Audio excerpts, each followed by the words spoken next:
Ladies and gentlemen, kicking off the first stop on his world tour, our new president and prophet, Russell M. Nelson! You say you want some revelation, well, here you go. It's gonna blow your freaking mind.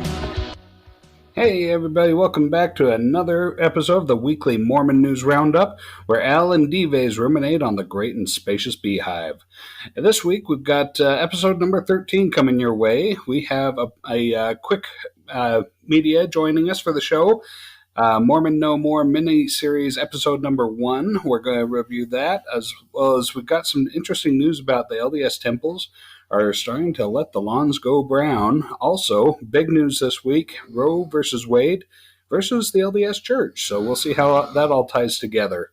Today is June 26, 2022, and we've got Greg from CWIC Media. He's going to join the show to help us review the first episode of Hulu's miniseries, The Mormon No More. We're going to analyze the church's controversial Juneteenth message and discuss the latest temple groundbreaking in California, as well as look at potential LDS Church sex abuse class action lawsuit that's been going around. So you can, if you know anybody that needs to join up there, we'll give them the instructions on how to get there. Also, we're going to converse about if BYU will be banned from the NCAA for sexual orientation discrimination. So we've got some interesting things to talk about, along with the big one that's on everybody's tongues this week is we're going to analyze the impact of the U.S. Supreme Court's repeal of Roe versus Wade and how that's going to have an impact on the Celestial Kingdom. So, Dives, you want to introduce our guest? Hey, yes. Welcome to the program, Greg. How you doing? Great. Doing great. Hey, wonderful. What is CWIC Media? CWIC. What is CWIC Media? Well, CWIC, the name, it's an Old English word that means alive and intelligent. I hope to bring an alive and intelligent discussion about LDS culture and gospel principles. We're a faith-promoting content producer, and we've got about, I think we're pushing 35,000 followers between all of our platforms right now. That's absolutely incredible. Now, well, you also have a website, too, which we've linked in our show notes, and you can sign up for a subscription on your website. What does that do? The subscription right there on the homepage is just for CWIC Week. That's just a roundup of all things CWIC, what we go over, the content. I write a short article on that each week. And, we got that building out. I think we've got several thousand subscribers on that. And then what I focus on with the website is two sides. One is a focus on, I have these things I call CWIC interpreters, which are just a way to study the scriptures and hopefully understand them a little bit better, put them into context. I mix a lot of academic work with that and with my own insights. And then secondarily, we focus a lot on culture and both in the church and outside of the church. Now, how long have you been putting out content? You know, I started a website in 2015. It was under the name of Mormonado. And so I ended up changing that. So, but that was pretty slow going. Had some health issues at the time. And so I didn't really get to launch that very well. But a few years ago, I started a Come Follow Me series that the church runs and doing my own little program with that and seeing things through these interpreters that I've developed. And then secondarily, the culture side kind of really took off about a year ago when I started focusing on BYU and critical race theory and a few other things. Yes, absolutely. Now, I watched your video that you dropped this morning, and I was very, very impressed I've watched a couple of your videos, extremely impressive. Honestly, my testimonial is like, Greg, you're like the best gospel doctrine teacher ever. So anyone out there who's looking for a if your gospel doctrine teacher is not cutting the mustard, Greg has got your back because his content is really relatable. It's really direct. It's personal. He doesn't go off on tangents. You really get to the core of the message, and it's just very, very impressive to me. Al, do you have any questions for Greg? I'm really excited to have Greg on here because it sounds like he's exactly the kind of gospel doctrine teacher I would love to sit in his class and hear all the lessons. Because I mean, this guy he's really pushing forward with the direction of where the gospel really lies. So glad to have you on here, Greg. Appreciate it.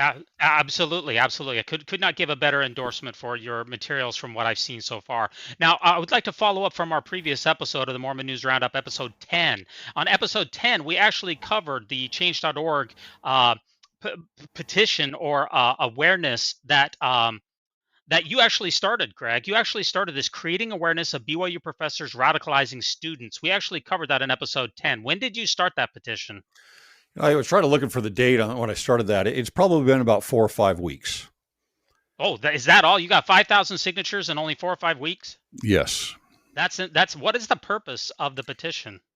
Yeah. So, I know it's called a petition. It's not really a petition. It's more like, I call it an awareness document. And it's just basically, I'm trying to make everyone more aware of things that I find to be a little bit pernicious that are going on at BYU, actually at all the schools.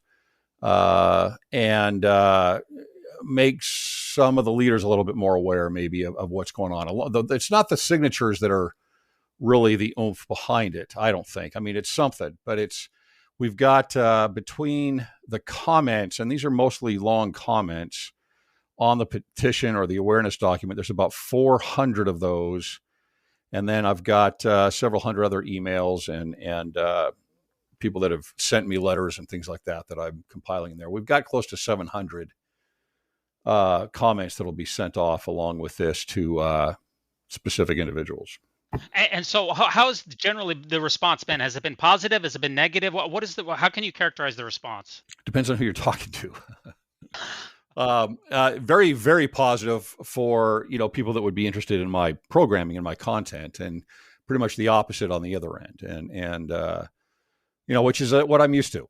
I step into some controversial waters on both sides. I would say that my listenership is probably pretty much along the lines of, I would say, the U.S. Church political demographic of 70-30, 70 conservative and 30 liberal, and then everything in between and beyond on the fringes on those. And I get hit on both ends all the time on these things. And so, on the one end, it's why am I fighting critical race theory? And, I can, all the epithets that are thrown at me there.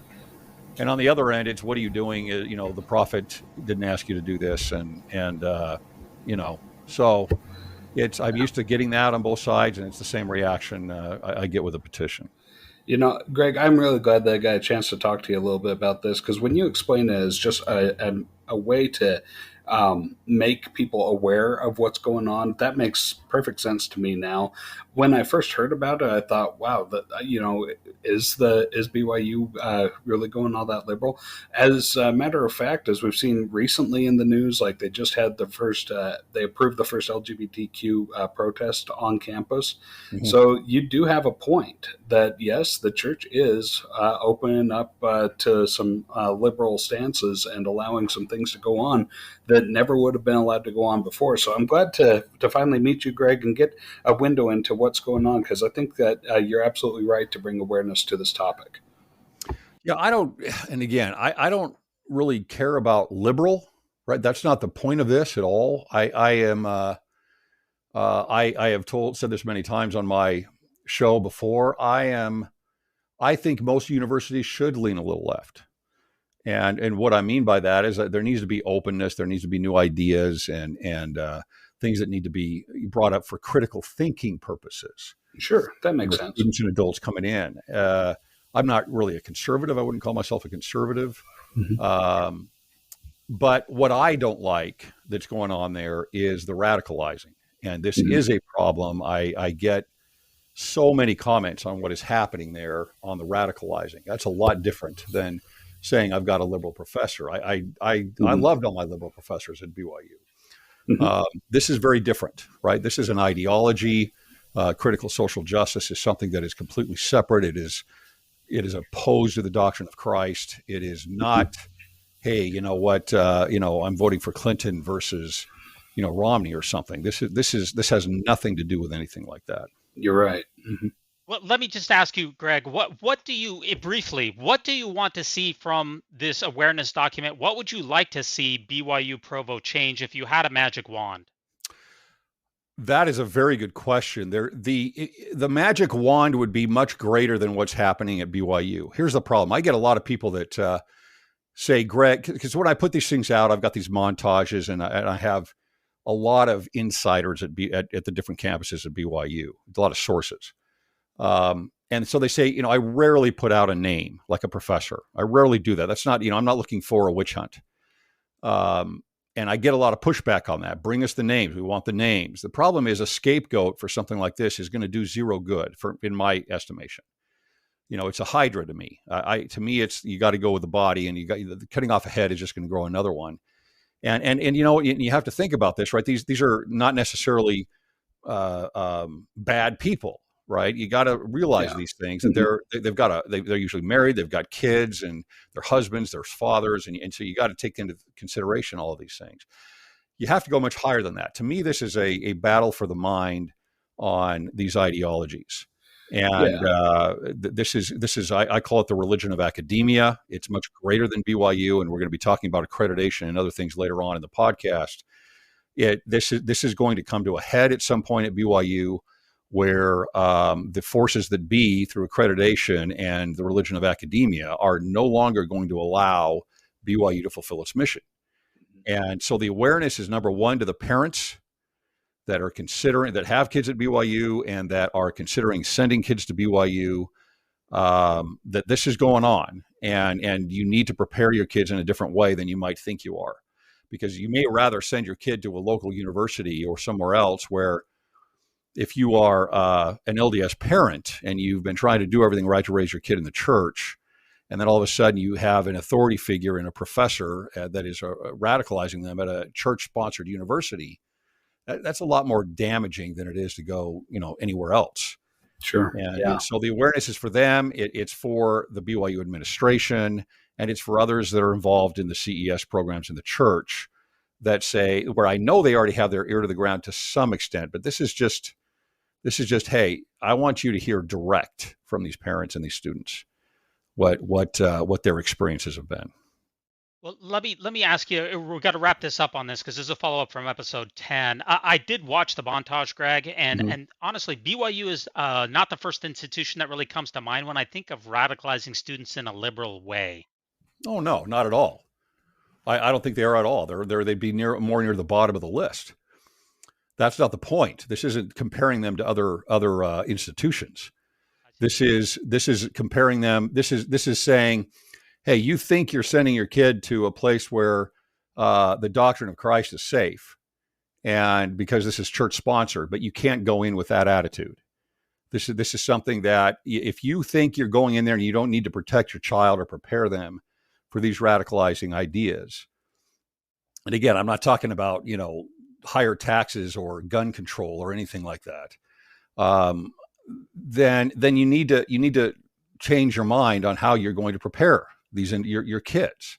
And you need to say, okay, because most kids are going there with their parents' money, right? Their money, their parents are sending them there, number one, as under the guise of, hey, this is a church-sponsored university. And number two, they're paying tens of thousands of dollars to do this. And it may not be what they're looking for if they're not careful.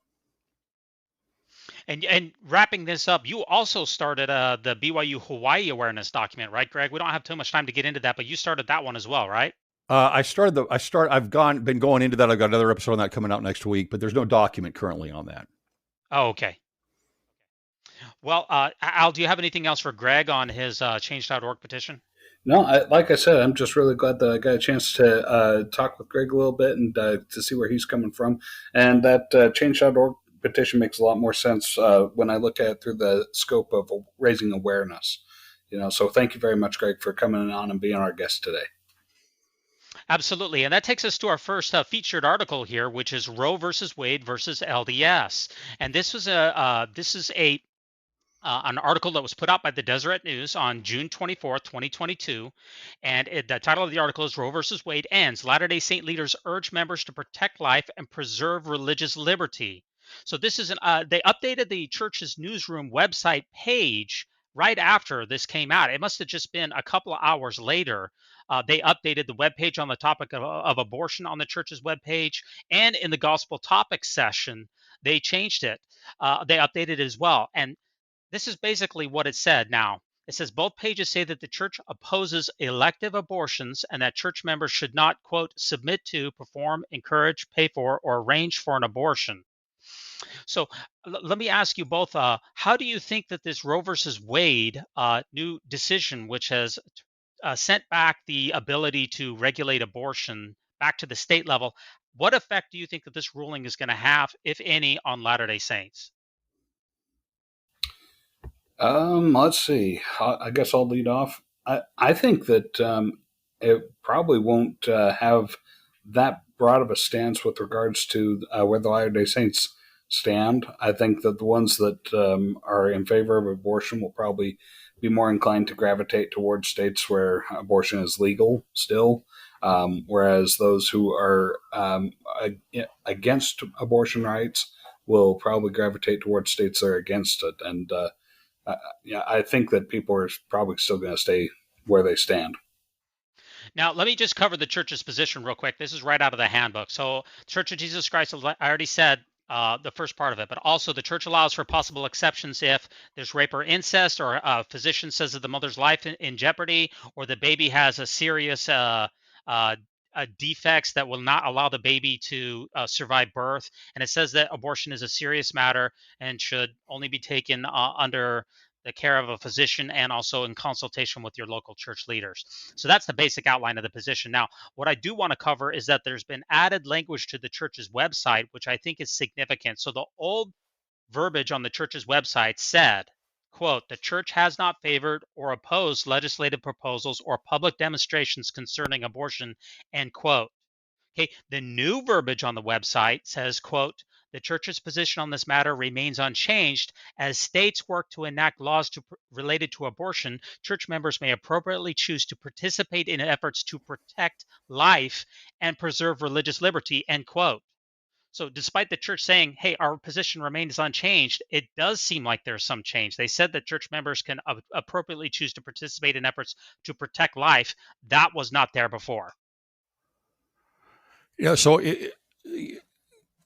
you're saying that so it's one-sided, obviously, on the new statement. The old statement, was there any statement about getting involved with these things? It just says it's not favored or opposed legislative proposals or public demonstrations. It seemed to be somewhat ambiguous. It had in the handbook, it said it outlined the church's position, and the handbook still has not changed. But it's just the newsroom, the verbiage on the newsroom has updated, and it seems to indicate to members that to choose to participate in efforts to protect life. That was a lot stronger than what was there before, which was virtually nothing from my reading. Am I? That's you'd have to wonder if that handbook then may be updated. Maybe it will be on that, but yeah, that's kind of interesting because you rarely see any kind of any verbiage from the church about participating in anything politically. Yeah, usually they take a big step away. That's pretty rare. Mm-hmm. Yeah, for sure. Yes. Now, this is also where I would like to get a little bit controversial, and I'm glad we got Greg on the program because you guys rein me in if I get too far. But according to this is why we got Greg here. He's the gospel doctrine teacher, and I'm the crazy guy in the back. So let me just run this by you guys. You guys tell me how far off I am. According to LDS doctrine, less people are going to go to heaven because of the Supreme Court overturned Roe versus Wade. And I know that sounds crazy, but let me explain it. So the Supreme Court ruling will have more impact on the celestial kingdom than any previous ruling on the U.S. side. Obviously, it doesn't affect those outside of the U.S., but as far as in the U.S., this ruling will have more impact on the celestial kingdom than any other ruling prior. And to our listeners out there, okay, that's my claim, and I'm going to try to back it up. To our listeners out there, if you disagree with us, will you go over to disagree with me? This is me, not Greg and Al. Go over to MormonNewsRoundup.org or drop us an email at collab@MormonNewsRoundup.org. Let us know your thoughts on whether you think that this court ruling will have more impact on the celestial kingdom than any previous ruling. So let's remember, first of all, there are 3 guaranteed ways to get to the celestial kingdom. Number 1, get aborted. Number 2, be stillborn, or number 3, die before your 8th birthday. So there's 3 guaranteed ways. So the CDC says the U.S. has about 620,000 abortions per year. Now, that's probably a low estimate. If you look at some of these other Christian, monitoring situation, Christian outfits, they'll say it's upwards to 1 million. But let's just take the CDC at their word. CDC also says that there's about 24,000 stillborn in the U.S. per year, and only about 10,000 USA children die before the age of 8. That number was very hard for me to get. There's not real great data on that, but it's a very low number. So if you add up the 3 guaranteed ways in the United States to go to the Celestial Kingdom, we're looking at about, prior to this ruling, 650,000 people per year going straight to the Celestial Kingdom. Okay, are you with me so far, or you're like, I don't know if I want to agree with that, but are you with me so far? I think the raw data is correct. Okay, that's about as close as I can get it. There's not great data for age 8. There's more like the data is there's cutoffs between ages 1 to 5, then 5 to 14, and then 18. Age 8, I had to approximate it, but it's a pretty low number. So after this week's ruling, the abortion number in the United States is going to be cut in half. Remember, red state versus blue states. About half the states are going to already have laws on the books or are going to enact trigger laws. Think about the Texas law that they did a couple of months ago that reduced abortions to like 5%. Oklahoma law, again, 5%. All these red states is basically going to be practically outlawed. So about half of the amount of abortions are going to take place in the United States per year. So that's 300,000 less abortions per year. So that's 300,000 less people will go to the Celestial Kingdom each year in the United States. Now, okay, let's compare that. I'm going on a rant, and I'm going to have you guys chime in at the end. So let me just get to the end of this, okay? Now, how many U.S. LDS Church members go to the Celestial Kingdom per year? I know. Let's dive.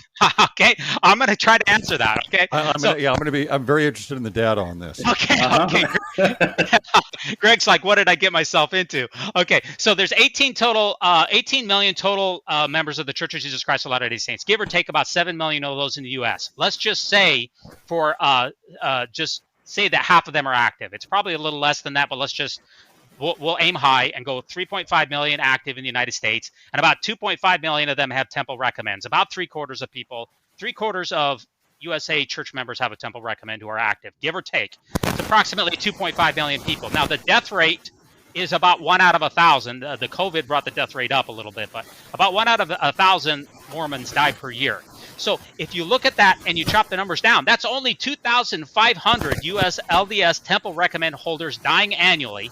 And let's say that 90% of those guys go to the Celestial Kingdom. If you had a temple recommend and you did all you're supposed to do, you died, we'll say that 90% of them go to heaven, okay? Go straight to the Celestial Kingdom. So that's only 2,000 people per year, okay? So contrast the 3 guaranteed ways, which is abortion, stillborn, dying before you're 8. That was 650,000 to 2,000 faithful members. So that's going to be cut down in half. So the amount of Mormons that are, if Al, Greg, if all of us get to the great beyond, most likely, when we all make it to the Celestial Kingdom, I don't think I'm going to make it, but let's just say that we do. Okay. Most of the people that we surround ourselves with, the vast majority of them are going to be abortions, stillborns, and die before the age of 8, just according to my numbers. So I'm about ready to wrap up. If the number one goal of the plan of salvation is to return to souls to God through exaltation, then is God really sad about this ruling? I would think that he'd, maybe he'll have, in order to get the same results as he did during the Dark Ages, he'll have to go back to the Dark Age methods and, start having disease and difficult childbirths take over the role that abortion was doing. Okay, Greg. Your numbers are showing a massive net loss here. Yeah. I think there's probably some other elements here that come into play. I think about the Ammonites and sacrificing the kids to Moloch, and I guess you could say that that's the most righteous thing you could do under those same circumstances. So I probably wouldn't go along with that. There's something here missing. I don't know what it is, but I think there's something missing in the formula here. It sounds like you're saying that I'm missing something upstairs. Maybe I'm a couple of cans short of a. Maybe I'm a can short of a. I will say it's very interesting data, actually, but. But yeah, it's a good question. It's a good topic. It's okay. I'm a couple cans short of a six pack. Is that sounds like the it sounds like your message. But I think about the China. You remember the China's one child policy, which they had for so long, which has been reduced. If God's great joy is, you remember the Doctrine and Covenants, I believe it's section 1. How great shall be your joy if you bring one soul to the kingdom of heaven. I believe that's in D&C 1. Wouldn't God really be happy about the China 1 policy? Because that is the most populous country in the world. And it was committing the most amount of abortions per year, and it still is very, very high. And all of those fetuses are going straight to the celestial kingdom. Wouldn't God want the abortion to be as legal as possible and widespread as possible to return as many souls to Him as possible? I think the pain and suffering and the wickedness that creates something like that is probably not something He'd be real happy with. On the other end of the spectrum here. Yeah, what is interesting, based on what you're saying, is what you're telling me that is if you, Dives, get to the celestial kingdom, you're going to have a massive advantage because you're going to have all this mortal experience and very few people will. That's a good point. That's true. That is true. And to take it one step further, I know you're like, okay, we got to change topics. Let me take this one step further. If this world, and I thought a lot about this. If this world is a pattern of what has happened on other worlds, if this world is very typical of the worlds that have taken place in times past, it is very likely that the God who rules over this world, according to LDS teachings, was an abortion. Because again, Dark Ages, stillborn, died before the age of 8. None of those people, the people who are on the North Sentinelese Islands today, who have no access to Christianity or the Mormon message and never will. It's very likely that the God who rules over this earth was either died before the age of 8, or was an abortion, or was a stillborn. That he didn't live on another planet and lived a full life, but that he fell into the categories of what we're talking about. Because as I've demonstrated with these numbers, we just in the United States, 600,000 per year are going to the celestial kingdom versus only 2,000 members. It's a 30-to-1 ratio. Mm-hmm. Okay, so I know this sounds kind of crazy, but that's my summary. Okay. The thing I see there is mortality plays such a key role, and of course you're getting a body. I suppose. I guess it depends on when you're aborted. But the idea of mortality and facing opposition and growing and what is such a big part of, I think, growth and the plan of salvation, the robbing of that, the sin that creates the robbing of that, I think is something that's pretty hard to get around. Al, do you have anything else on this one, Al? This one just kind of blew my mind. I'm not sure if Dives needs to get a TV and stop thinking so much about this or what, but or maybe the problem is he has a TV. It's just spurred his mind into thinking way too much on this. But yeah, it's if that's the way that it's set up, and if it is set up by a God who came from being aborted, then the plan that he's laid up is really not fair. I mean, this is on a whole new level of, the boss's son who never had to hold a job all of a sudden inherits the company and is going to run the show. It's that's what it rings like to me. Yeah, it could be. Of course, there are a lot of gaps there. We wouldn't know, for example, what progress, which may be almost an infinite level, that happens in the next life. Yeah, for sure. Okay.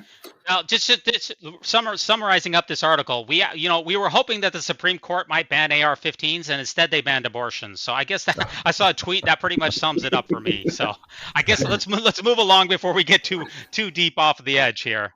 All right. I'm going to jump us over to the Salt Lake Tribune this last week from, this was June 18th this last week. Andy Larson did a follow-up on a previous article he did where he made the claim that surveys are showing that there's a downward trend in the church membership. And so some people called him up on it and said, well, where are you getting this from? And he said, well, okay, I'm going to go and I'll get you even better information. So he did a real deep dive, went and pulled several different surveys. Let's see, he had everything from the General Social Survey, which has been going on since 1972, and in order to just ask people where they stand on things. Let's see, he also did the Public Religion Research Institute's American Values Atlas Survey. And this one is the one that you'll see a lot across the internet with different charts showing the major religions and the smaller religions and what their membership has been like. Seems like, let's see, the top one that was growing, according to these guys, was actually unaffiliated. So you got a lot of people out there who they may or may not be religious, but they just don't ascribe to any one particular organized religion. Let's see. Beneath that, we get into things like Protestantism, Catholicism, and when we get over to the smaller religions, that's where we get Jewish, Latter-day Saints, Jehovah's Witnesses, and the likes of that.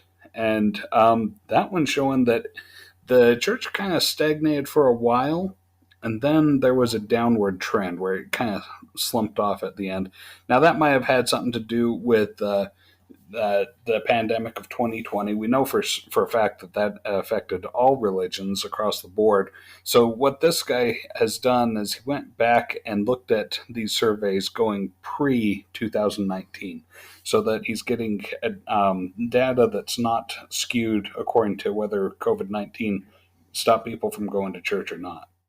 And what he's finding is that across these, we've got people like the Latter-day Saints has always been the number one in saying how important is your religion to you. So, I mean, they're way up there on, my church is vital to me. Also, way high up there on how often do you attend. Latter-day Saints, on average, when they identify as a Latter-day Saint, they also identify that they're not only is their religion very important to them, but they also attend at least weekly. So very, very orthodox group, the Latter-day Saints. So what he finds, though, is that even with all this considered, there's still a stagnation in growth in the United States and even a downward trend. So it does seem like the church is starting to shrink. But David Bednar, and this was also kind of tied to that, this is the article, the previous article is the one that's inspired the press to question Elder Bednar about this downward trend and get his answer. His response was, well, the church has kind of cycled. When in the 1830s, when the church was first organized, they had a lot of growth from people in Europe. Well, Europe has since kind of waned and dried up as far as a source for baptisms. But then the United States had a really good heyday. South America had a really big flow. It seems like currently the continent of Africa is yielding the most converts. And so with what Elder Bednar says, he's really not that surprised. He just ascribes it to, ebbs and flows and different cycles of church growth around the world and across different times.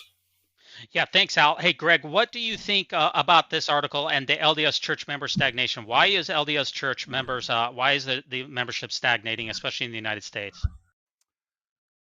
Well, I mean, if I'm looking at the graph here that says what is your present religion, if any, and that one's dropping off as far as a public declaration of your religion, you see the stagnation here running from about 2015 over to about toward 2018 here, and then there's a steep decline. It looks like it almost starts before the pandemic here, which is kind of interesting. And then it's pulled back up since the end of the pandemic here. It looks like here. Well, no, it didn't. It came back up even during the pandemic. I would say two things. I think the pandemic certainly has something to do with this. It's within that range. Sure. I think the Latter-day Saints, the culture, the fellowship, the face-to-face is a major part of activity. Yeah. And when you remove that, all of a sudden you're left alone with, hey, this is what is my faith, and I've got no fellowship. My callings perhaps are no longer. There's nothing I can do being a Sunday school teacher. So a lot of that's going to fall away. So I can see how that would certainly have an impact. But it's interesting if you go through the other Pew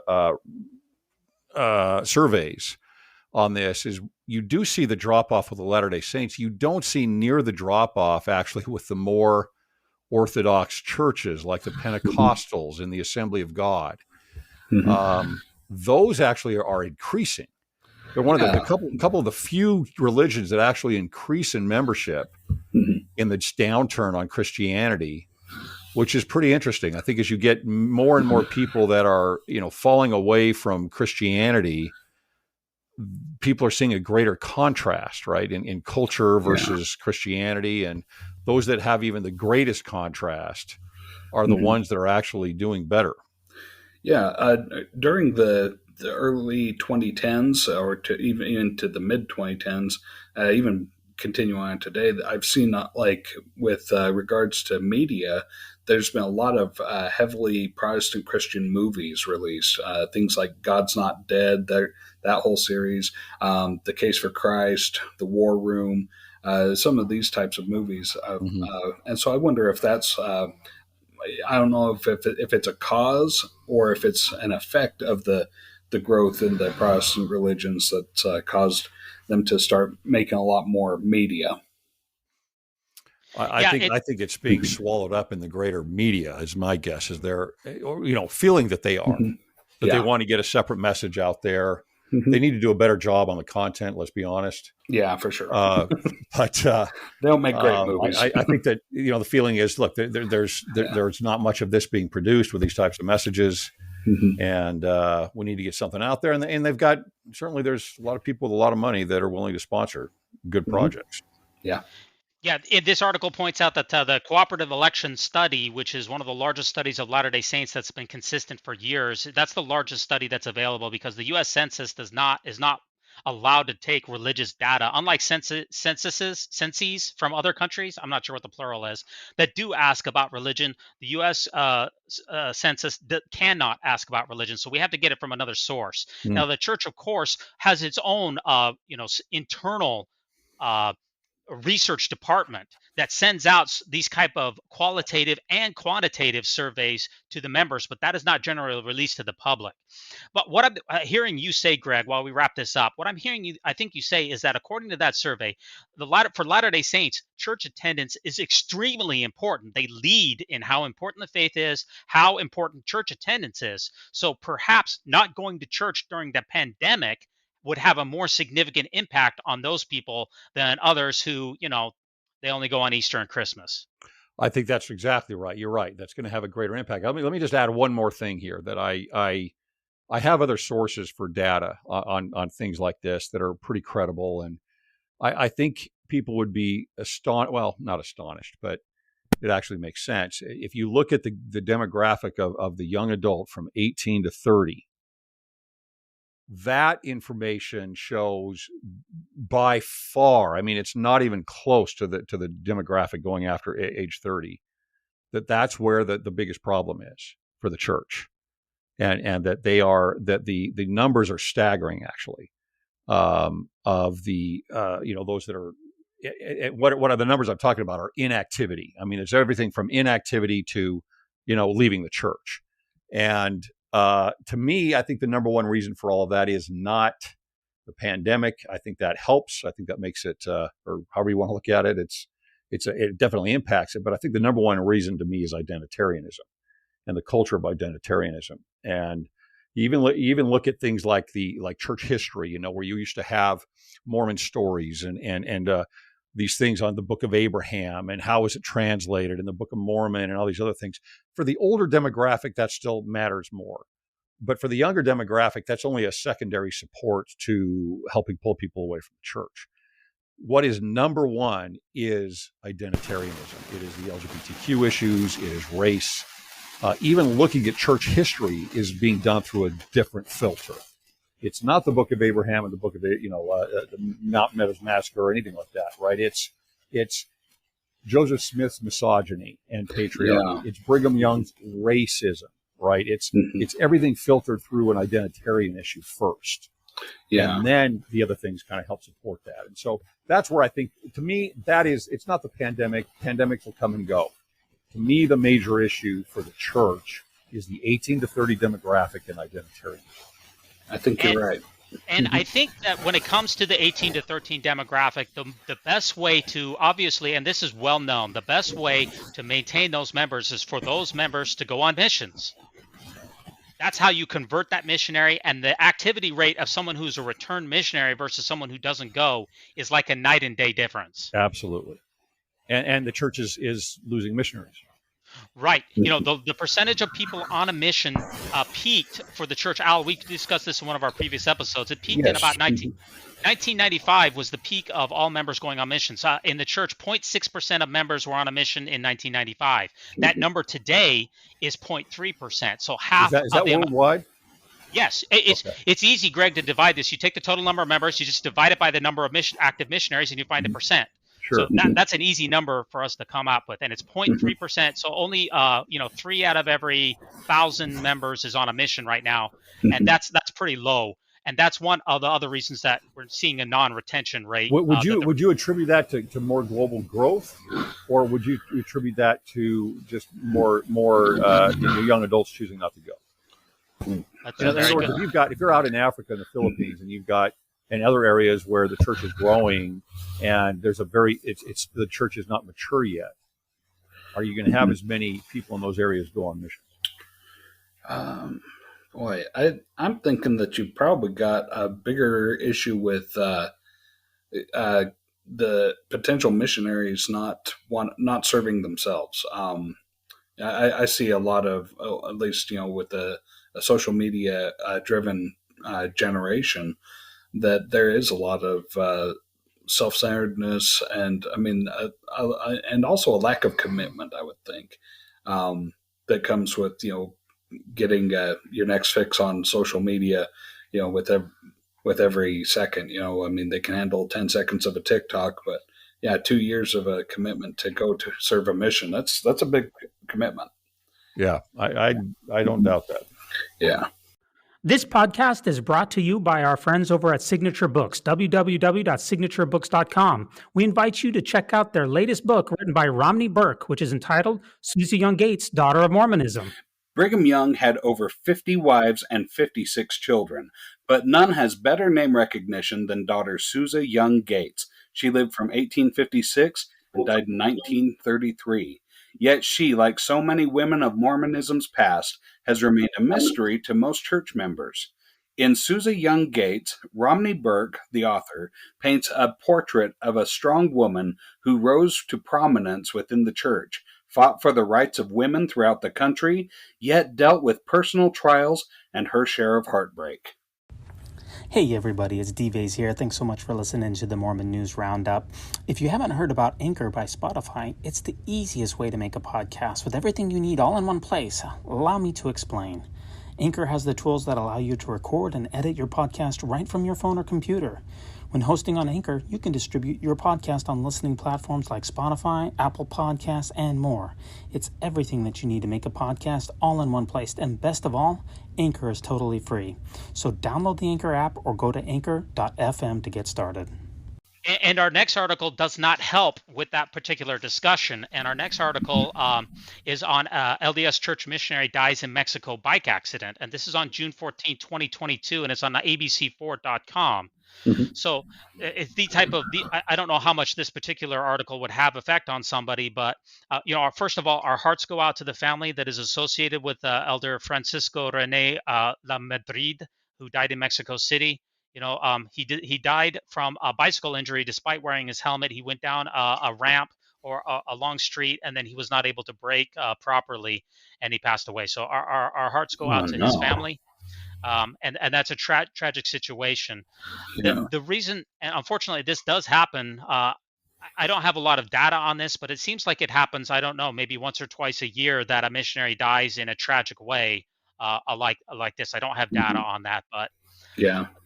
the reason that I bring this up is, first of all, I was a missionary on a bicycle for a couple of areas. I was a missionary, actually. I live in the greater Washington, D.C. area, and I was called to the greater Washington, D.C. area. I live in the same area that I was a missionary in. In fact, I rode my bicycle around the streets that I currently live in right now, up and down all the time. So I was a bike missionary. And I had a bicycle accident. I was in front of a 7-Eleven. Someone came out of the 7-Eleven, a lady, and she hit me in her car. It was probably about 60% her fault, 40% my fault. It's just one of those things that happen. You really can't determine it. I got a major concussion. I woke up, didn't know where I was. I was in the hospital. Luckily, I've had no ill effects from that. But bike accidents, unfortunately, are all too common from missionaries. It seems like, anecdotally, it seems like. Did either of you ride bikes on your mission? Did you feel that it was a dangerous thing to do? Yes, I rode a bike on my mission. I went to Mexico City on my mission. And I rode those in the first portions of my mission. I never felt it was dangerous. I did have a very bad accident. And I say bad, I mean, I hit a pothole going down a hill, and the handlebars actually broke off the frame. And my stomach went over the top of where it broke off. Right. So I got all beat up there. But I never rode a bike after that, by the way. I never, on my mission, I never rode a bike after that. I ended up just spending money on taxis because they were so cheap. And I became a senior companion at that point. But I have a little different feeling on this one, Dives. I feel that I know there's accidents. I know there's problems. I feel that culture itself, and including and more, if I say even more hyper in the church, we are moving to a safetyism culture, where if there's one little problem here or there, all of a sudden we can't let our kids go. You have your 8-year-old kid is riding his bike around in your driveway and he has to have a helmet on, and you can't let your kid go to the park. And I just, it's the whole Jonathan Haidt argument that I fully agree with. I think that safetyism is causing a lot of the problems of what we have on campuses today. People are let out, these kids are let out onto a campus. They haven't really been able to move beyond 3 feet from their parent. And so I guess I would wonder how many deaths are there on bicycles as compared to, say, for example, cars. And is that a big enough issue? I just worry about a safetyism culture. I'm not a fan of it. I do know that there's a lot. I guess it seems like there's a lot more severe injuries when it comes to car wrecks, just because higher speeds and everything. Bikes, you can get a pretty good amount of speed. I mean, obviously, it's enough to kill this young man while he was serving his mission. I mean, it can be dangerous, sure, riding a bike, but it seems like your chances of surviving are a lot greater from a bike accident than a car accident. And wait a minute. You think the odds are better for surviving a bike accident than a car accident? Is that what you're saying, Al? Yeah, that's what I'm saying. And I mean, that's kind of me shooting from the hip. I don't have anything to really back that up with. It just seems like the stories that I hear. You got a lot more people that are still around to tell you about their bike accident than people that are still around to tell you about their car accident. Yeah, I found some information from the Washington Post. It says nationwide, you're more than twice as likely to die while riding a bike than riding a car per trip. So bike riding is about 500. This is from the article. Bike riding is also about 500 times more fatal than riding a bus. So I say corrected.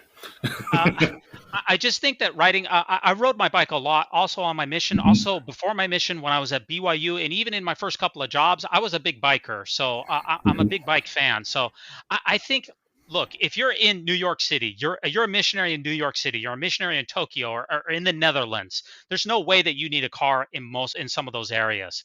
But for the vast majority of missionaries, I look at the missionaries as the church's most sacred asset, not the widow's mite. It's those young missionaries that are out there, out there every single day. So I posed the question: how many missionary lives could be saved by converting all or virtually all bike missions to cars? I don't know what the number is, but it seems like it would save lives.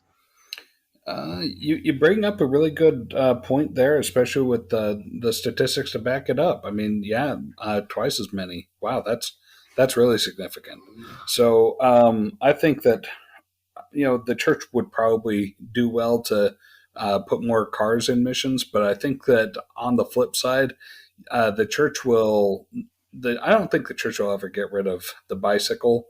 And the reason why is because it's so iconic. I mean, the white shirts, the black name tags, the tie, and the bike helmet, riding a bicycle. That's that's the mark of the Mormon missionary as far as the perception goes. I just wonder if we're sacrificing like the proselytization. Yes, you get to see the Mormon missionary on a bicycle. He's instantly recognizable. People can really associate Mormons with that. But I just wonder, are we sacrificing a few lives per year for that proselytizing effort? That's my only question that I have, and I just wonder if lives could be saved. That's all.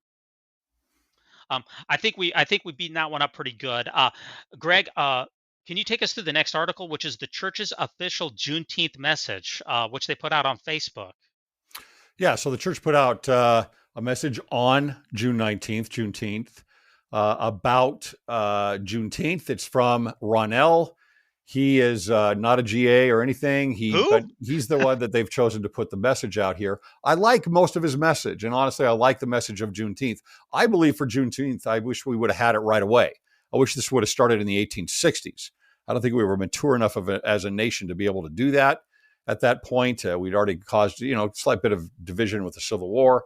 But I think that I wish we would have had a greater focus on Juneteenth a long time ago. It's a great message. But the message includes not just those that suffered under slavery, which is the primary message, but, there were a lot of people that died also in the Civil War to make that change. And I wish that was a little bit more part of the message also. Juneteenth is not something I believe should be an American thing. It is an American thing. And we should all celebrate it, whether you're on the left, whether you're on the right. I think it's a great success overall for the United States. And so I think Juneteenth's a great thing. I'm glad the church supports it. I wish there was a broader message that would have been put out on Facebook, though. Greg, am I the only one who doesn't know who Ronell is? This is the church's official Facebook page, and it's just the message here is brought to you by Ronell. I don't even have his last name. I'm sorry, I don't know who Ronell is. It's pretty interesting that they don't say who that is. I think I know who he is. I tried to get confirmation on this, but I couldn't. So I don't want to put out my 90% assurity here of who I think he is, but. Regardless, I do what I do like also, honestly, it's a mixed family. The portrait is a mixed family here. So you have kids that are, they're part African-American, they're part white. You've got a mixed marriage here, a mixed race marriage. That to me is a very positive message, I think, and bringing everything together for June 19th. I do like that part. In fact, as I'm thinking about it, that's to me is the best message. It's better than the message that Ronell wrote. I agree. Just having the photo there. I agree. I'm just wondering, why isn't a general authority giving the Juneteenth message? Am I just quibbling here, or? I don't know. Do you think it would be too like they think it's like a lightning rod, a political message or something, or? Well, let me ask you: Does the fact that this Juneteenth message come from the highest ranking? Who is the person who is the highest ranking Black member of the church and leadership would be Sister Brown. I guess if you want to, I don't know, Sister Browning from the primary. Is she the second counselor? No, you've got Brother Corbett, who's also in the Young Men's Presidency. Oh, okay. You also have a couple of, there might not be American now that I think about it. They're African, maybe. So I don't know. You might, you want to distinguish that. African American is not a race. And Juneteenth is an American holiday, so you would want an African American. Yeah, two good points. So that would eliminate some members, some Black members of the church that are general authorities. Yeah. So One yeah, I thing don't I did. know. One thing I want to discuss is from the message. It said, "quote This is from President Nelson in the message. I assure you that your standing before God is not determined by the color of your skin. Favor or disfavor with God is dependent on your devotion to God and His commandments, and not the color of your skin." End quote. This always just reminds me, though, of those North. I always come back to this: the North Sentinelese Islanders. You know, those guys who are in the middle of the Indian Ocean. This is one of the last large uncontacted tribes. It Hmm. seems like their race, the color of their skin, does have a huge make a huge difference between their standing before God, because they will never hear the message of Jesus. They will never hear the message of Joseph Smith during their life. So literally, their skin color, their location, their skin color, really for their entire lives, their favor or disfavor with God is linked still with who they are, where they are, and what their skin is. Am I being too myopic here, or? I don't see how how their skin color is affecting that. That seems geography to me. Yeah, I think that a lot of their inability to hear the message of the gospel is the fact that they throw spears and shoot arrows at any boat or plane that comes anywhere near their dang island. Okay. And Yeah, let's not forget that 99.9% of everyone that's ever lived on earth has Mhm. never heard the gospel. In fact, they've never even heard of Jesus Christ. That's true. Okay. I do want to say, yes, I think, let me just say one last thing. And that's that I agree with you, Greg, that this is nice to see a mixed family being put forward by the church in an official capacity. But it does remind me of the Brigham Young statement back in March 8th, 1863, quote, "Shall I tell you the law of God in regards to the African race? If the white man who belongs to the chosen seed mixes his blood with the seed of Cain, the penalty under the law of God is death on the spot. This will always be so." End Yeah. quote. So there's just been a lot of statements from previous leaders of the church that said that mixed race marriages, even as soon as Joseph Fielding Smith said that mixed race marriages was, and I think maybe even President Benson, all the way that was a big no-no. Now we're seeing that as a 180. Yep. So that's a good Yeah. step forward. Yeah. And in that case, then skin color definitely was a factor. Mm-hmm. No Very question. well. Very well. Let's continue on. We've got to keep this episode to less than an hour and a half. So let's keep on. Let's keep on the truck. There's a lot of news to cover. Al. Yeah, I've got 3 articles on this one, and I'm going to just leave them in the show notes. I'll refer to mostly from the Deseret News, although this did also come straight from the newsroom from the LDS Church. But the Deseret News, Tad Walsh, June 22nd. Title of this is Latter-day Saint Leaders Reduce Watering at Temples, Meeting Houses in the American West During a Drought. So this is the church's efforts to help stave off the drought or help adjust to the waning water availability in the West. And they've decided across the board that they're going to start letting certain buildings' lawns go brown and dormant. And also, they're making efforts to make the church buildings and the temples more, what would you say, efficient with their water fixtures. So they're using, less water. They're using different things within the buildings. So if there is a water line that breaks, then it will curb the ability of that to cause a flooding problem. So the church is making some really good efforts with regards to, let's see, can you call churches, would that be commercial zoned? Because it doesn't really seem like it's commercial. But I mean, with their commercial buildings anyway, they're trying to help do their part by saving water. Now, with regards to agriculture is kind of the main water user in the United States. They didn't make any references to that. This is just about church buildings and temples specifically, but they're willing to let the temple lawn go brown if it helps save some water. So that's good. Yeah, I think this is a great step forward. We were pretty critical of the church a couple of weeks ago, where it seemed like the church hasn't taken a lot of steps towards preserving the climate, global warming, and things along those lines, reducing the impact on the earth. But it seems like the church has really taken a step forward. I can't remember something like this happening in the past. Mm-hmm. Yeah, for sure. This is a pretty good thing, and I know that they've clamped down on us in the West here about how much water we're using.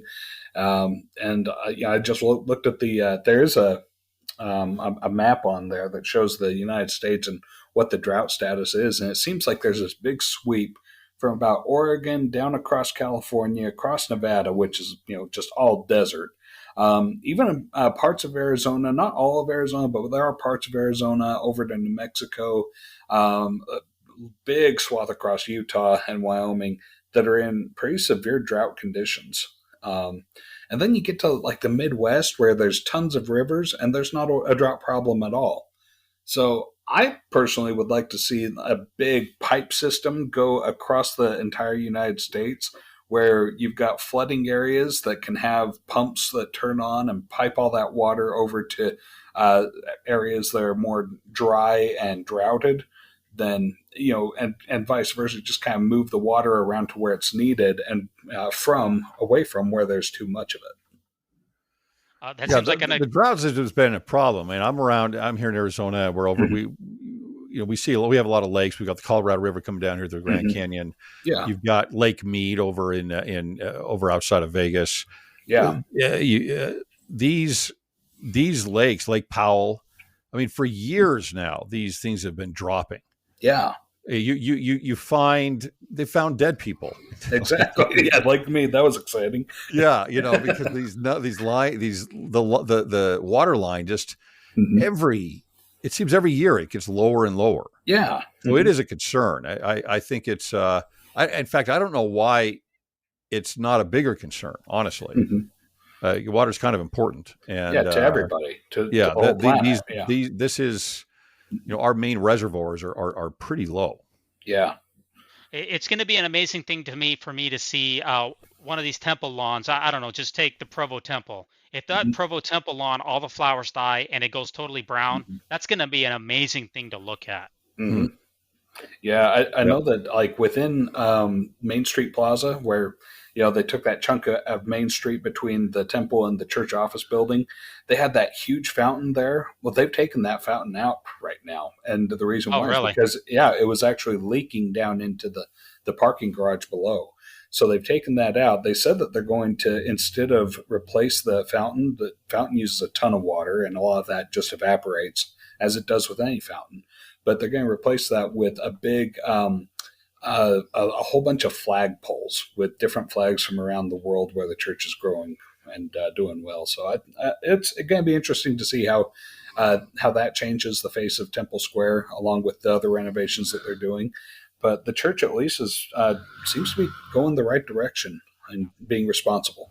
Yeah, big kudos, and that's a big kudos to them. And the Provo Temple is not the only temple that's in the news for these. Another article that we want to talk about talks about the ground broken for the second temple in Orange County, the Yorba Linda, California temple, and this was put out on thechurchnews.com on June 19, 2022, and we haven't really covered a lot of temple openings in this podcast. We are on episode what episode is this again? Episode 13. I think we've only covered one or two of the temple openings so far during this podcast, and that's the reason is because they're not necessarily news. You have a lot of temples that are being announced, and I don't think any temple opening in and of itself is newsworthy. The reason that I wanted to bring this temple up is this is the first temple outside the Pioneer Corridor, that's Utah, Idaho, and Arizona, that has two temples in the same county. And obviously, Orange County, California, that's a really big county. How many people live in Orange County, Greg? You're from there, aren't you? I don't know, millions. Yeah, it's got to be upwards of 7-10 million. It's a really populous place. I saw a graphic that said that Orange County, if it was its own state, it'd be in the top 10 number of states in the United States for population. I mean, there's just a lot of people that live there. I believe it. And the reason I brought this up is because of the dedication of this temple. A lot of times you have apostles that do dedications, but this one, it was an area authority. Elder Bragg gave the temple dedication in this, Elder Mark A. Bragg. And I want to highlight one thing that he said that caught my eye in this article. And this is from our show notes here. And it's, quote, "It is unique and a manifestation of the growth of the church in this part of the Lord's vineyard," end quote, Elder Bragg said of the second temple in Orange County. And I really thought about that. And I said a manifestation of the church's growth. And let me just go through a couple of the numbers here, because when I think of growth, I think of the number of members in the area. maybe I'm looking at this wrong, but I think of the number of members in that area. Well, the thing about it is that in California, California has the lowest rate of church membership growth. In fact, over the course of the last few years, California has ranked lowest in the United States for church growth at negative 2.84%, the lowest of any state in the United States. In 2018, the growth rate was negative 0.81. In 2017, it's negative 0.55, and so forth and so on. No area in the world has seen less members, has seen a more drastic decrease of members than California, and specifically around this Orange County area. The Placentia, California state closed in 2020. The Jurupa Valley, California state closed in 2021. Torrance, California state closed in 2019. And a bunch of other states also closed or were combined together. Now, in California, in 1995, there was 162 stakes. Now in California, there's 147 stakes. So it's just, I'm a little bit puzzled. I need you guys to help me out. I'm a little bit puzzled when he said, quote, "It is a unique and a manifestation of the growth in the church in this part of the Lord's vineyard," end quote, when that area is massively hemorrhaging members. Yeah, my thought on this was, I don't know what Elder Bragg's reason is for saying growth, but Orange County is a very, very wealthy place. And Yorba Linda is pretty well off as a city and that area around there. I wonder if, because I want to separate what he's saying with reality here, and why is the temple being built, period? Is it because there's no members? Well, it doesn't, or more members. It doesn't look that way. Right. So what would drive another temple to be built in Orange County? Because it's not, I mean, unless it's during rush hour, you're talking about 25 minutes away from, maybe 30 minutes away from the Newport Beach Temple in a drive. And so the only thing I can think of is tithing money.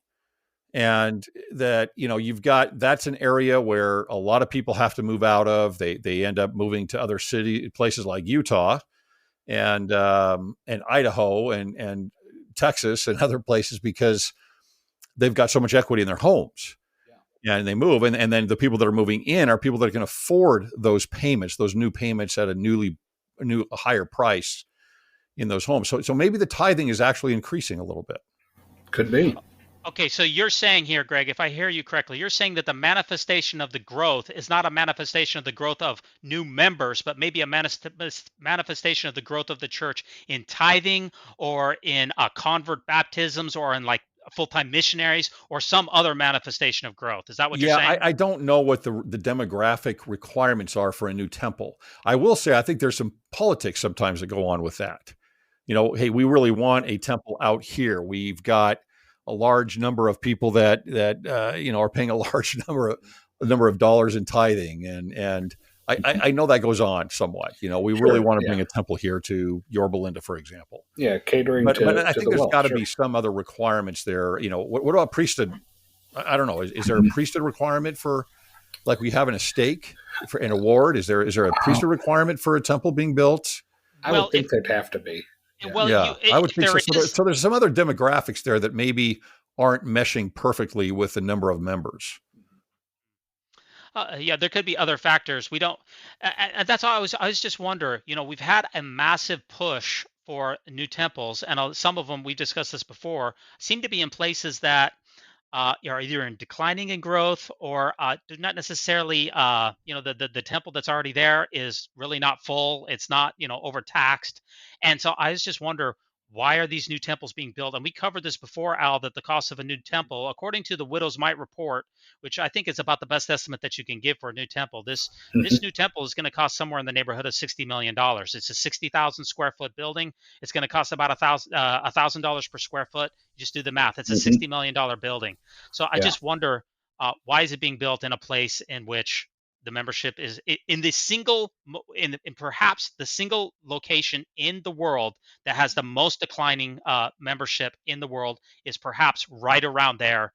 Why then is it being built there? I just wonder. That's all. You kind of answered it, Greg, but no, that's a good question. It's a good question. Again, I think there might be other factors that are playing in there, but it's a good question. If membership is dropping in the area, why is there a new temple being built there? Yeah, and your theory is the one that makes most sense to me, Greg. So yeah, appreciate that perspective. Yeah, I think so. What I heard Greg say, maybe okay, and this we're all ruminating on the great and spacious beehive. But if you did have, a Marriott type person, a Huntsman type person, a big couple of big time tithe playing families that were in Orange County, big time millionaires, big time tech billionaires, and they Mhm. said, hey, they went to their area authority and said, we'd really like to have a temple. We're paying a lot of money. Could that push a temple over the finish line? I don't know. I know I'm really speculating here, but I guess it's possible. I don't doubt it. Uh, our next article is LDS Church is there's a new link here, and this is in our show notes as well. By the way, if you've made it this far, please drop us a like, drop us a subscription. You can also head on over to patreon.com and unlock some bonus content, and you could make a donation there if you feel like it. Our next article is on an LDS class action lawsuit, which is you can turn on the TV and you can see this going forward. I'm trying to open the link. Sorry, my computer is being very slow. But this is the LDS Church lawsuit advertisement popped up on the TV. So the phone number here, I think we can just go ahead and read it out, is 1-800-545-9237.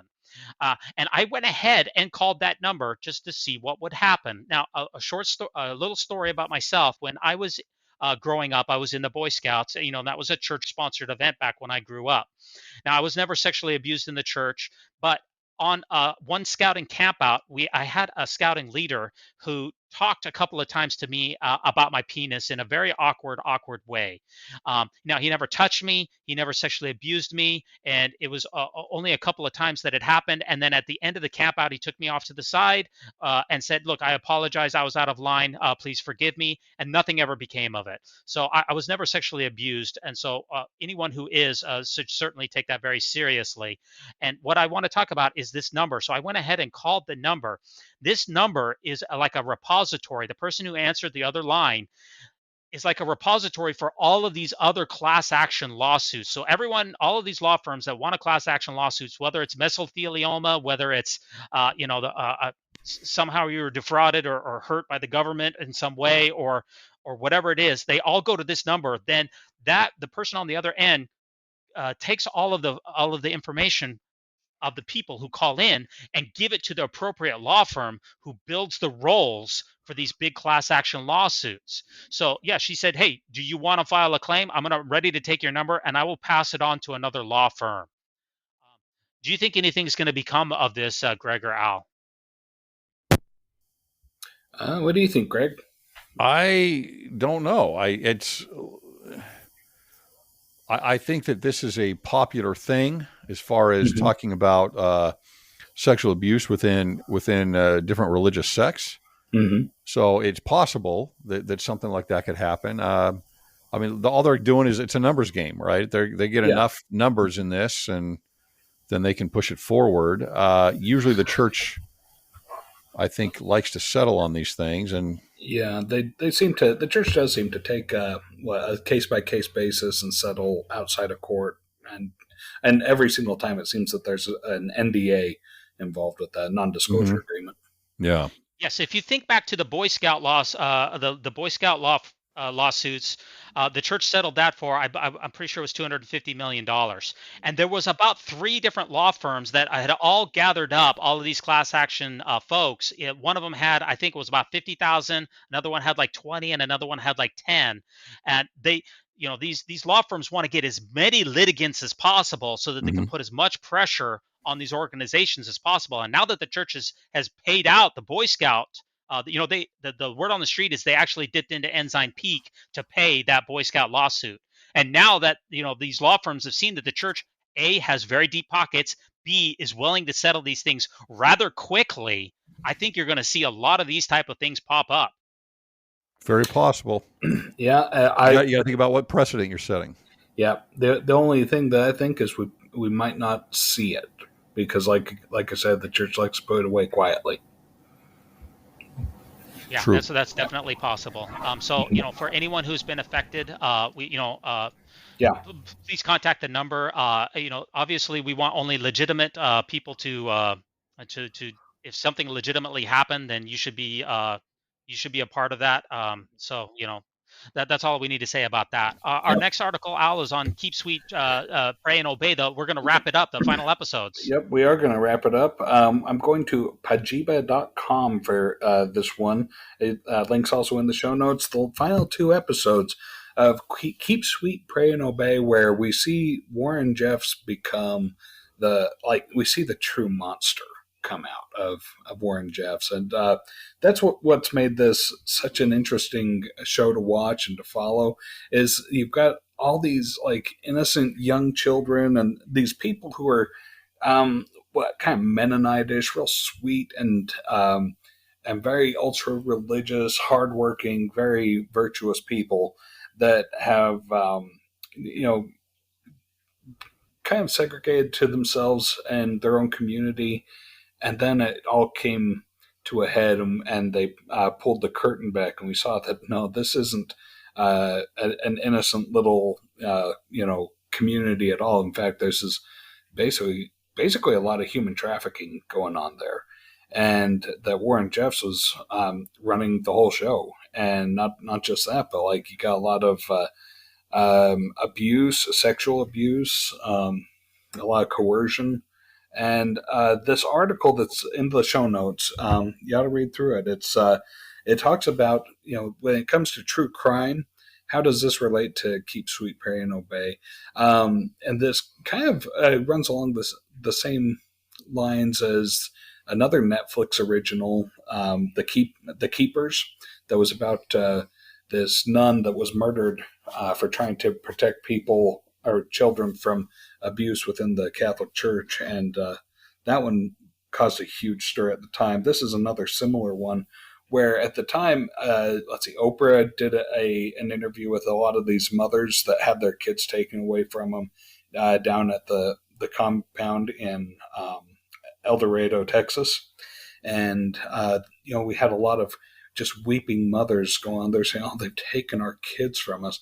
Well, what we come to find in Keep Sweet, Pray and Obey is that the LDS Church had already established a pattern with taking children away from mothers and reassigning them to other mothers, and taking wives from their husband that they were first assigned to, and because the husband wasn't involved enough with the church or wasn't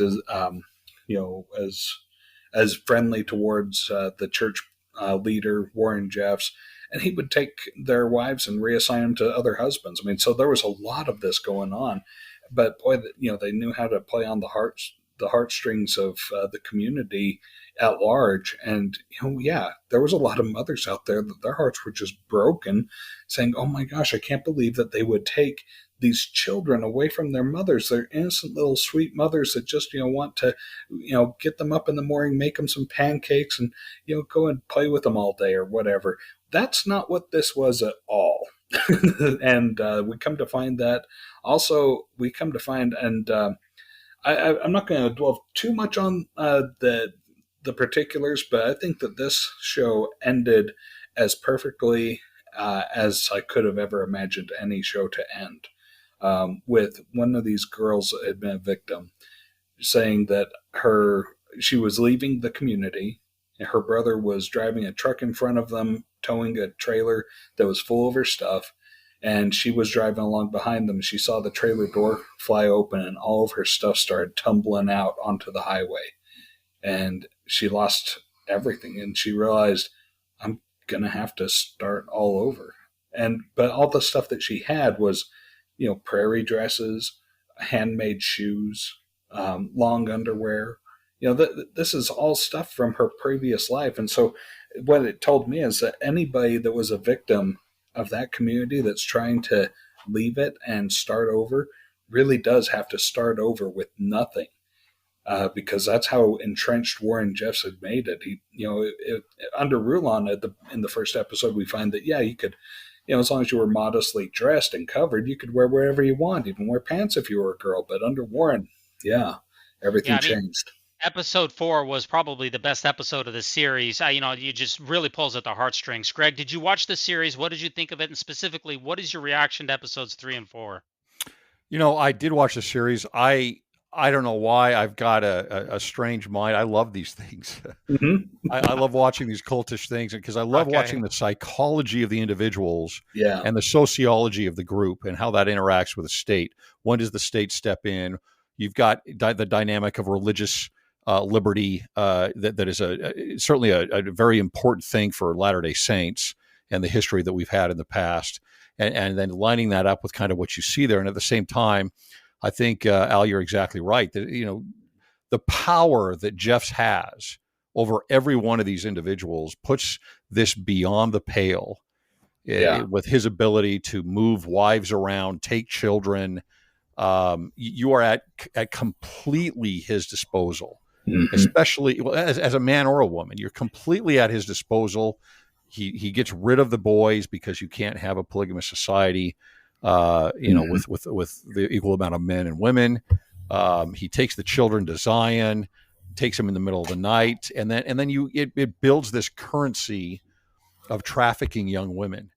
And because that's what the issue is. You have to have 3 wives in their religion to get to the celestial kingdom. And so if you've only got 2, you better be sucking up a little bit more to Warren Jeffs in order to get that 3rd wife, or it's not going to happen. There's so much power put in the place of one man. It's very disturbing. Yeah, well said. Yeah, this is a 5-star series for anybody out there. I really cannot highly recommend it more. It's a must-watch. You can sit and binge the whole thing. It's really, really a great series, regardless of whether you've never been a member of the Church of Jesus Christ of Latter-day Saints, whether you're, whether you are a member, whether you're an ex-member. It's really compelling. It just makes for great TV. Unfortunately, it makes for great TV. Yes, it does. And we've got 2 articles left here. And Greg, I understand the BYU is being banned from the NCAA for sexual orientation discrimination. What? What's going on there? Yeah, so there is a petition on change.org to get the support to ban BYU from the NCAA. This is not a surprise. This might have been up here for a while because they've got the commissioner on here is listed as the previous, I think, commissioner who was replaced, I think, last summer, or even the beginning of last year. But they've got 25,000 signatures on here. And, this is an interesting thing. Again, going into the dynamics of the BYU campuses, where is this going to lead? You had Elder Holland last summer talk specifically about accreditation and keeping the university as mostly primarily focused on undergraduate, because you go into graduate schools, you're going to run into that much more of a problem with accreditation and the ability for students even to get into other graduate schools. And so, how this works is not only does BYU have to be accredited, and the reason I bring up the accreditation is because the accrediting organizations are the ones that are making the recommendations, for example, with LGBTQ issues. And so within each department, I believe it's not just the schools, I think it's within each department of the university, and then the university as a whole, they have to go through the accreditation process. Well, these organizations are making recommendations. Okay, this looks great, but over the next 6 to 7 years, which is about the life cycle of your accreditation in your department, you've got to be able to make these changes, and we're going to stay in correspondence with you. We want to see more diversity, equity, and inclusion. We want to see more support for the LGBTQ community, right? All these things are happening. We want to see changes in your mission statements, etc. And so what Elder Holland said last summer was, look, we may have to give up accreditation. That's a possibility. We're not going to change the mission of the church and the mission of BYU. And if this comes to a head, then we're going to have a change here. But this is a lot of what pushes BYU in to move towards some things that the church is not supportive of. Is this accreditation? If you're a department head at BYU and you're getting, you can't, how do you hire university professors that are worth their salt, right, into a program that is not going to be accredited? And how do you go through it as a student if you want to go on to go through graduate school and they're not going to accept you into Stanford or wherever it might be in graduate school because the department and school that you came out of is either not accredited or it's accredited by a very low level accreditation organization. Very true. So there's a very strong dynamic that is playing there. And this is something I try to tell my listeners, when I do go after BYU, it's like, look, there are so many things at play here. It's not just a matter of why don't the brethren just fire these professors? That's such a small problem compared to the larger issue of the religion of academia and the pressures to make these changes at BYU. Yeah, I think we can safely say that the BYU getting the boot from the NCAA is probably one of the least of the concerns. It's the accreditation that is much more Yes. a bigger concern. I think that's right. Mm-hmm. Yeah, I mean, it's not necessarily that every department has to go through accreditation, because some departments are accredited and some aren't. So, if you go through a psychology department, or if you go through some of the sociology departments, or some of the other, department social work and things like that, those are accredited by outside accrediting agencies. And if BYU's conduct, especially when it comes towards LGBTQ students, if they view BYU's policies and conduct towards LGBTQ students as being in arrears, or in that it does not conform to proper professional ethics and guidelines for those particular programs, they could lose that accreditation, and that's a really big deal. That's right, and I think it will come to a head, and I think that's what Elder Holland is saying. Right, we're not going to change the mission of BYU. You look at something like a Hillsdale College, which is accredited, but it's accredited by a low-level accreditation organization.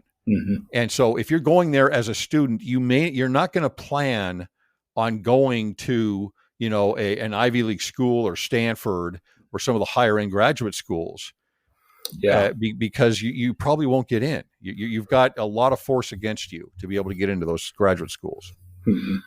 Right, that really reduces the potential. A diploma from BYU in years to the future could be worth a lot less than it is now, and that's including I'm a BYU graduate. That includes me, because if BYU loses accreditation of regional accreditation or even departmental accreditation, it will water my degree down, or anyone who's gone to BYU. That degree will be worth a lot less.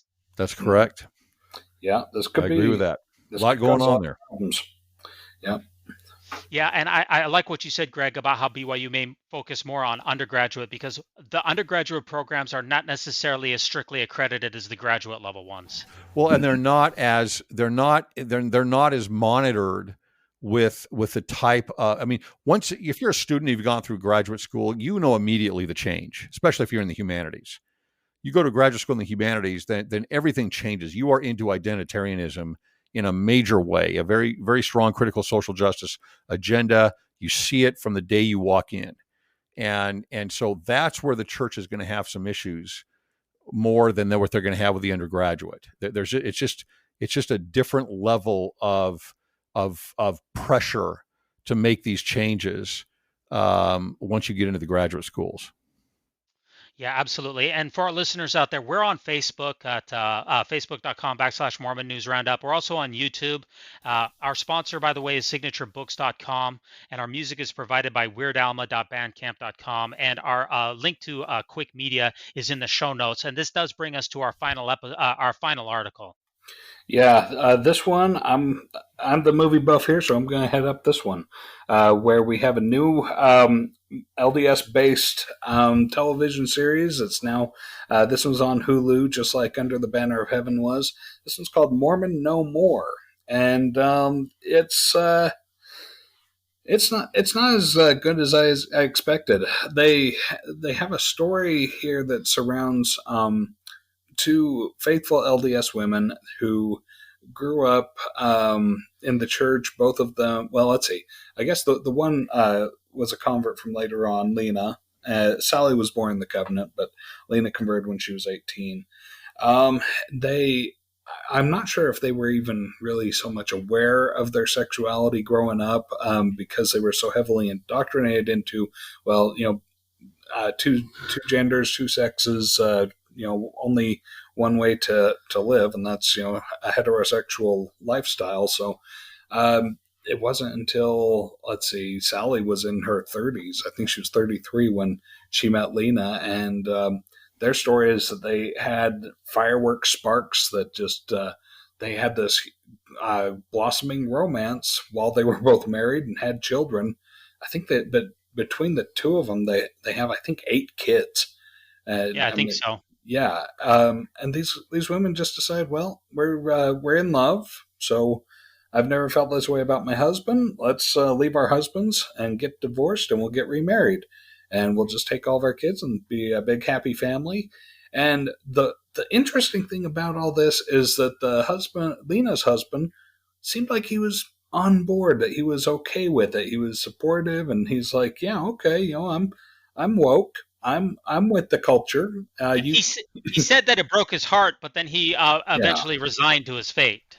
Yeah, because, I mean, let's face it, the conversation that these ladies had with their husbands, it was not a discussion, it was an informing. And Sally's husband, I really feel for the poor guy.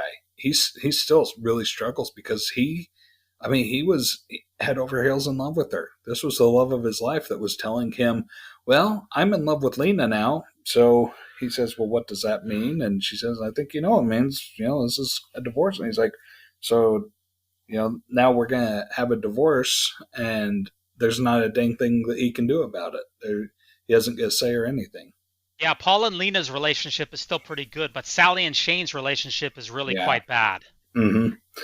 And what I didn't expect from this episode, that it spent about 40% of the time following Matt Easton, the former BYU valedictorian. It told some of his story after he was the valedictorian. It spent about 40% of the episode on him, which I did not expect that. No, and you know what? I actually liked his story better because, as far as Sally and Lena goes, it's not a great story as far as I'm concerned. It's just there's a lot more damage there. And Matt's story involves a suicide, and I still think that there's more far-spreading damage between the relationships that these girls had, or these ladies had with their husbands, than Matt Easton's story. But his story is the compelling one. His actually brought me to tears when he was talking to his former classmate's dad. Oh, my gosh. Oh, it's just a heart-wrencher. Oh, wow. Such just heartbreaking. Yeah. Absolutely breaks your heart. Greg, did you catch the episode? What did you think of it? I did catch the episode. I agree with Al completely on this. I preferred the Matt Easton portion of this. What I don't like on the other side was, it's like a lot of these things. It seems to me like it just, and perhaps I'm just offensive, but it seemed to me like there was a real agenda on this. This is more of a reality show almost. Yeah, it feels like a reality show. Yeah, it's like a reality show, but they're not really reality shows, right? No. I don't discount Lena and Sally's feelings, right, or anything like that, but I do discount the process of creating these types of reality shows. Yeah, they're going to have a story and a narrative that they're going to set up before they ever start filming. Yeah, and so they're going to make the right cuts, and they're going to position the parents in a certain way, which they actually did a fairly good job on, I thought. But they tried. I didn't like the storyline so much, and honestly, as a guy, I don't like the way they treated the guys. Yeah, I don't like the emphasis that was placed on it was. And I understand it's the girl's story, right? It's about the two women. Yeah. But I understand Shane's problems here. Yeah, there's no consideration. His wife Sally left for another man. Yeah. And he's not being involved and going to their house all the time for these events for the family. We would say, well, of course he's not. Mm-hmm. Right. Yeah. So Okay. does it really make a big difference because it's a woman she's with? Right. There's a lot of things that are going on there that I think they could have brought out that would make it more compelling. Okay, Greg, you sounds like you say that is it Sally and Alina that have the agenda, or is it the show producers that have the agenda? Who's got the agenda here? I think it's the producers more than Sally and Alina.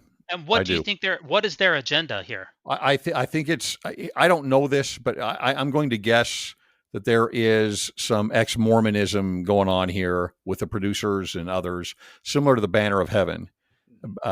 The Banner of Heaven, and that they're trying to form. I mean, the whole thing to me is about liberation of sexuality, right? And it's contrasting the tightening of the screws with the church down on these things and not being able to be liberated, and with the liberation of being gay on the other end. And I just don't find that. I don't think that there's a lot of truth in some of that, the way that they're portraying it. And so I felt that there was really an agenda by the producers to create that conflict more than I think what actually may have existed. And now that both of you have commented, I actually, what you're saying actually resonates with me. And maybe that's because I'm rather, patriarchal myself. I'm a male. And maybe it is that the Matt Easton did resonate way more because I am a male. So maybe we should have gotten, maybe we should have gotten a woman on that for Sure. this guest episode to get a better view. So not sure. Greg, are you going to watch the rest of this the series, or what? What are you going to do? I have half an episode to go. I think there's Oh, 4 okay. episodes. So what is your rating on this on stars? What do they rate things out of 4 stars? Is that a good movie? What is your star rating?